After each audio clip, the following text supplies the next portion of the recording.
Good morning, everyone. Today we are continuing in our reading of the book of Proverbs together. We're in Proverbs chapter 2 today. Now, just a reminder from yesterday, Proverbs chapter 1 lays out the purpose of the book of Proverbs: to teach people in the way of wisdom. And verse 7 of that chapter tells us this, if you'll remember. Fear of the Lord is the foundation of true knowledge, but fools despise wisdom and discipline.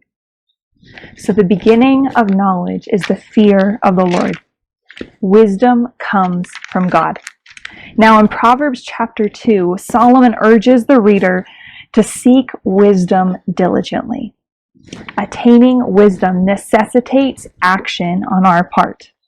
And when we do seek wisdom, Solomon points out that two things happen. Now to find out what those two things are, let's start reading. Starting in verse 1 of chapter 2.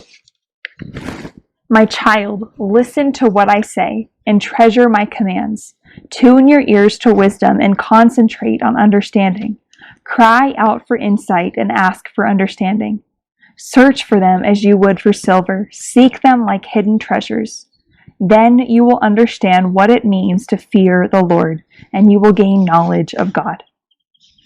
So number one, Solomon writes that if you seek wisdom, if you cry out for insight and ask for understanding, then you will understand what it means to fear the Lord.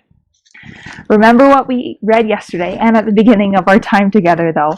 The fear of the Lord is the foundation of true knowledge. So not only is the fear of the Lord where wisdom and knowledge begin, it is also the outcome of knowledge as well. It's kind of a cycle or a circle. The fear of the Lord begets wisdom, begets the fear of the Lord. Let's continue in the chapter to find the second outcome of wisdom, starting in verse 6. For the Lord grants wisdom. From his mouth come knowledge and understanding.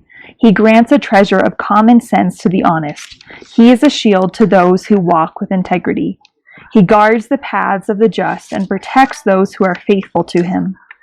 Then you will understand what is right, just, and fair, and you will find the right way to go. So number 2, if you seek wisdom, then you will know what is right, just, and fair, and you will know which way to go.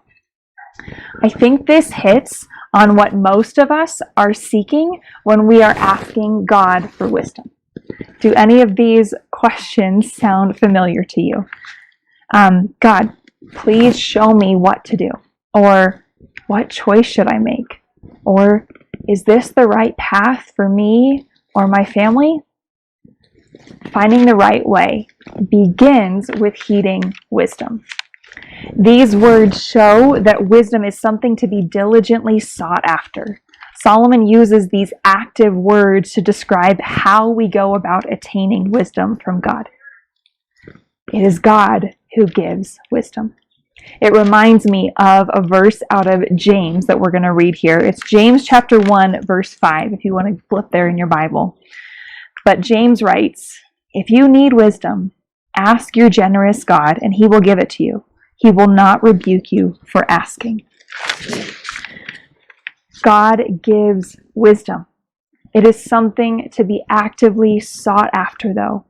So, I am just encouraged by that passage by Proverbs chapter 2, but also James, that talks about how our compassionate God, our compassionate Father, is so ready and so willing to give wisdom to us, to come alongside and to show us the right way to go and to show us what is right, what is just, and what is fair. But we have to ask.